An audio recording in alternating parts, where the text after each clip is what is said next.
আকাশবাণী আগরতলা স্থানীয় সংবাদ পড়ছি চন্দন লেখা পাল। এখনকার বিশেষ বিশেষ খবর হলো ভারতরত্ন ড বি আর আম্বেদকরের প্রয়াণ দিবস আজ সারা দেশের সঙ্গে রাজ্যেও যথাযোগ্য মর্যাদায় উদযাপিত।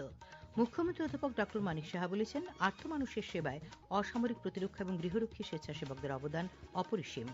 অসামরিক বিমান পরিবহন মন্ত্রক ইন্ডিগোকে যেসব যাত্রীদের উড়ান বাতিল হয়েছে কোনো রকম দেরি না করে তাদের বিমান ভাড়ার অর্থ পরিশোধ করার নির্দেশ দিয়েছে। ত্রিপুরা ফুটবল অ্যাসোসিয়েশন পরিচালিত মহিলাদের ঘরোয়া নকআউট ফুটবল প্রতিযোগিতার দ্বিতীয় ম্যাচে জয় পেল ত্রিপুরা স্পোর্টস স্কুল। এবারে সংবাদ বিস্তারিত। ভারতীয় সংবিধানের স্থপতি ড বি আর আম্বেদকরের ৭০তম মহাপরিনির্বাণ দিবসে আজ নতুন দিল্লির সংসদ ভবনে রাষ্ট্রপতি দ্রৌপদী মুর্মু, উপরাষ্ট্রপতি সিপি রাধাকৃষ্ণন, প্রধানমন্ত্রী নরেন্দ্র মোদী, লোকসভার অধ্যক্ষ ওম বিড়লা এবং অন্যান্য বিশিষ্ট ব্যক্তিরা ড বি আর আম্বেদকরের প্রতি শ্রদ্ধাঞ্জলি অর্পণ করেন। প্রধানমন্ত্রী নরেন্দ্র মোদী সামাজিক মাধ্যমে বলেছেন যে বাবা সাহেবের দূরদর্শী নেতৃত্ব এবং ন্যায় বিচার, সাম্য ও সাংবিধানিক মূল্যবোধের প্রতি অটল প্রতিশ্রুতি ভারতের জাতীয় যাত্রাকে পরিচালিত করে চলেছে। প্রতিরক্ষামন্ত্রী রাজনাথ সিং বাবা সাহেব আম্বেদকরের প্রতি শ্রদ্ধা জানিয়ে বলেন, তাঁর জীবন এবং চিন্তাভাবনা দেশবাসীর জন্য অনুপ্রেরণা। কেন্দ্রীয় স্বাস্থ্যমন্ত্রী জগৎ প্রকাশ নাড্ডা সামাজিক মাধ্যমে বলেছেন, বাবা সাহেব আম্বেদকর ছিলেন গণতন্ত্রের জীবন্ত পাঠশালা। কেন্দ্রীয় মন্ত্রী অশ্বিনী বৈষ্ণব আজ নতুন দিল্লিতে মহাপরিনির্বাণ দিবসের ভারতরত্ন ড বাবা সাহেব আম্বেদকরের প্রতি পুষ্পস্তবক অর্পণ করে শ্রদ্ধাঞ্জলি অর্পণ করেন। কেন্দ্রীয় বাণিজ্য ও শিল্পমন্ত্রী পীযূষ গোয়েল আজ ড ভীমরাও আম্বেদকরের উত্তরাধিকারের প্রতি শ্রদ্ধা জানিয়ে সকলের জন্য সাম্য, সামাজিক সম্প্রীতি ও সুযোগের সাংবিধানিক মূল্যবোধের কথা পুনর্ব্যক্ত করেছেন। বি আর আম্বেদকরের প্রয়াণ দিবস আজ রাজ্যে যথাযোগ্য মর্যাদায় উদযাপন করা হয়। আজ সকালে আগরতলার উজ্জয়ন্ত প্রাসাদ প্রাঙ্গণে রাজ্যপাল ইন্দ্রসেনা রেড্ডি নাল্লো আম্বেদকরের মূর্তিতে শ্রদ্ধার্ঘ্য নিবেদন করেন। তিনি বলেন, সংবিধান প্রণেতা ড বি আর আম্বেদকর সবার সমান অধিকারের উপর জোর দিয়েছিলেন। अम्बेडकर जी का कैपेसिटी था, सोच था, सबके लिए आलोचना था, इसीलिए उनको इतना बड़ा देश के लिए, इतना बड़ा पॉपुलेशन के लिए एक कॉन्स्टिट्यूशन हो जिससे डेमोक्रेटिक सिस्टम, डेमोक्रेटिक व्यवस्था अच्छा चले, ठीक से चले। অনুষ্ঠানে বক্তব্য রাখেন তপশিলি জাতি কল্যাণমন্ত্রী সুধাংশু দাস, আগরতলা পুর নিগমের মেয়র দীপক মজুমদার। উপস্থিত ছিলেন বিধায়ক মীনারানী সরকার, পিনাকি দাস চৌধুরী, পশ্চিম জেলার জেলা সভাধিপতি বিশ্বজিৎ শীল। মুখ্যমন্ত্রী অধ্যাপক ড মানিক সাহা বলেছেন, আর্ত মানুষের সেবায় অসামরিক প্রতিরক্ষা ও গৃহরক্ষী স্বেচ্ছাসেবকদের অবদান অপরিসীম। আজ মনোরঞ্জন দেববর্মা পুলিশ প্যারেড গ্রাউন্ডে 63তম সর্বভারতীয় অসামরিক প্রতিরক্ষা ও গৃহরক্ষী দিবস উদযাপন অনুষ্ঠানে তিনি কথা বলেন। অসামরিক প্রতিরক্ষা, গৃহরক্ষী বাহিনী ও আপদামিত্র স্বেচ্ছাসেবকদের শুভেচ্ছা ও অভিনন্দন জানিয়ে তিনি বলেন, বিপর্যয় এবং দুর্যোগ মোকাবেলায় অসামরিক প্রতিরক্ষা, গৃহরক্ষী বাহিনী এবং আপদামিত্র সদস্যরা আর্ত মানুষের পাশে থাকার ফলে জনগণ যে ভরসা পায় তার সেবার এক মহান দৃষ্টান্ত। বর্তমানে ত্রিপুরায় 5,000 জন প্রশিক্ষিত অসামরিক প্রতিরক্ষা স্বেচ্ছাসেবক রয়েছেন। রাজ্য সরকার রাজ্যের জনসংখ্যার 1% সিভিল ডিফেন্স স্বেচ্ছাসেবক গঠনের লক্ষ্যমাত্রা নিয়েছে।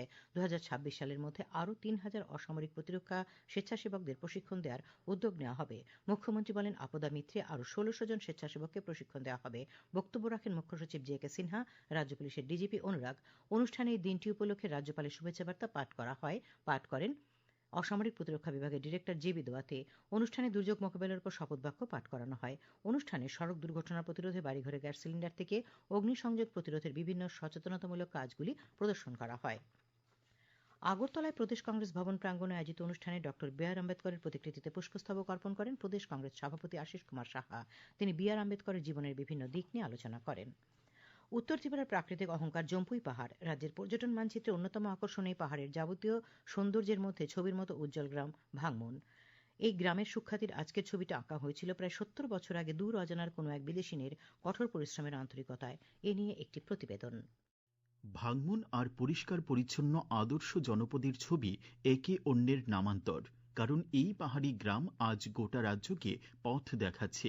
বলা যায় এই দেশের কোটি কোটি মানুষের পরিচ্ছন্নতার অভিযাত্রায় ভাংমন এক আদর্শ নাম।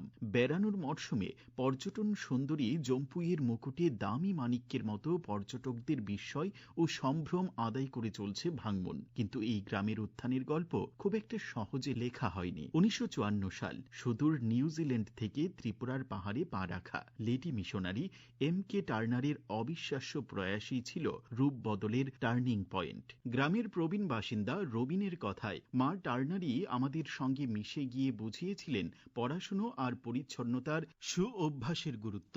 She started leading the village women, village people to keep clean their house, their court, floors, their rooms. In those days, all the houses were. But she taught cleaning, keeping clean the village area and the house area, the courtyard. এক বিদেশিনীর ভালোবাসা আর স্থানীয় জনগণের পরিশ্রম মিলেমিশে আজ ভারতের অন্যতম দৃষ্টিনন্দন পাহাড়ি গ্রাম ভাঙমন প্রতিনিয়তই নিজেকে চিনিয়ে চলছে চিরনতুনের মতো।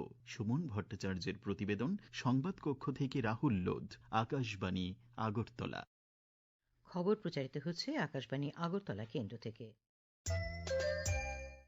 আকাশবাণীর সংবাদের আপডেট পেতে লগ ইন করুন www.newsonair.com এবং নিউজ অন এয়ার অ্যাপ এবং টুইটার ও ফেসবুক প্ল্যাটফর্ম। অসামরিক বিমান পরিবহন মন্ত্রক ইন্ডিগোকে যে সমস্ত যাত্রীদের উড়ান বাতিল হয়েছে কোনো রকম বিলম্ব না করে তাদের বিমান ভাড়ার অর্থ পরিশোধ করার নির্দেশ দিয়েছে।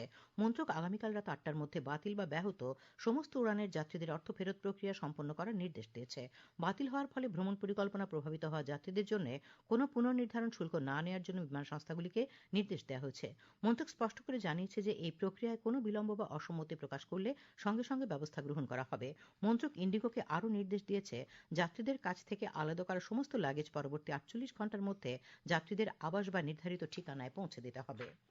বিমান পরিষেবা ব্যাহত হওয়ার পরিপ্রেক্ষিতে ভারতীয় রেল কর্তৃপক্ষ অতিরিক্ত যাত্রী ভিড় এড়াতে আগরতলা আনন্দ বিহার তেজস রাজধানী এক্সপ্রেস ট্রেনে অস্থায়ী ভিত্তিতে অতিরিক্ত কোচ দেবে।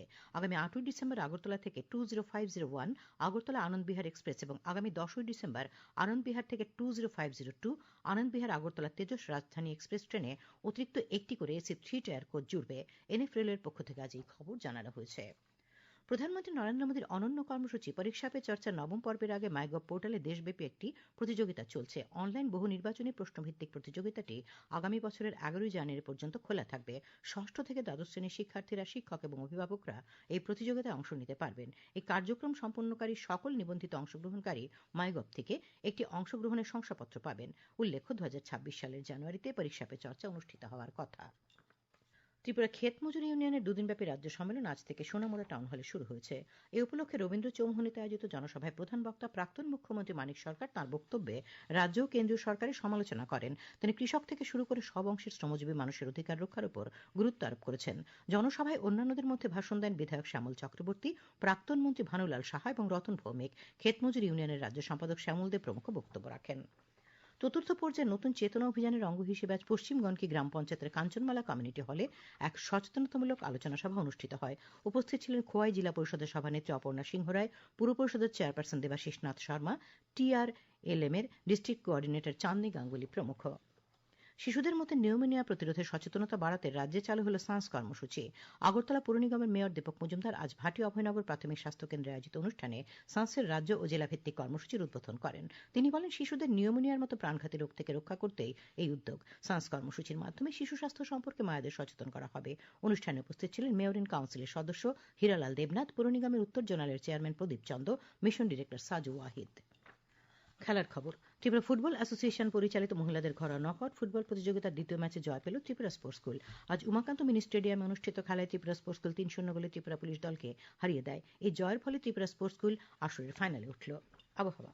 ভারতীয় আবহাওয়া বিভাগ ত্রিপুরা সহ আসাম, মণিপুর, মিজোরাম, নাগাল্যান্ডে আগামীকাল থেকে 11ই ডিসেম্বর পর্যন্ত ঘন কুয়াশা সতর্কবার্তা জারি করেছে। এদিকে আগরতলায় আবহাওয়া দপ্তর সূত্রে জানা গেছে, আগামীকাল রাজ্যে দিনের সর্বোচ্চ তাপমাত্রা 28 ডিগ্রি সেলসিয়াস এবং সর্বনিম্ন 13 ডিগ্রি সেলসিয়াসের কাছাকাছি থাকবে। আজ দিনের সর্বোচ্চ তাপমাত্রা ছিল 28.3 ডিগ্রি সেলসিয়াস এবং সর্বনিম্ন 12.5 ডিগ্রি সেলসিয়াস। শেষ করার আগে খবরের বিশেষ বিশেষ অংশগুলি আর একবার। Bharat Ratna doctor B.R. আম্বেদকরের প্রয়াণ দিবস আজ সারা দেশের সঙ্গে রাজ্যেও যথাযোগ্য মর্যাদায় উদযাপিত। মুখ্যমন্ত্রী অধ্যাপক ডক্টর মানিক সাহা বলেছেন, আর্তমানুষের সেবায় অসামরিক প্রতিরক্ষা এবং গৃহরক্ষী স্বেচ্ছাসেবকদের অবদান অপরিসীম। অসামরিক বিমান পরিবহন মন্ত্রক ইন্ডিগোকে যে সমস্ত যাত্রীদের উড়ান বাতিল হয়েছে কোনো রকম বিলম্ব না করে তাদের বিমান ভাড়ার অর্থ পরিশোধ করার নির্দেশ দিয়েছে। ত্রিপুরা ফুটবল অ্যাসোসিয়েশন পরিচালিত মহিলাদের ঘরোয়া নকআউট ফুটবল প্রতিযোগিতার দ্বিতীয় ম্যাচে জয় পেল ত্রিপুরা স্পোর্টস স্কুল। স্থানীয় সংবাদ আজকের মতো এখানেই শেষ হলো। পরবর্তী বাংলা স্থানীয় সংবাদ শোনা যাবে আগামীকাল সকাল 7টা।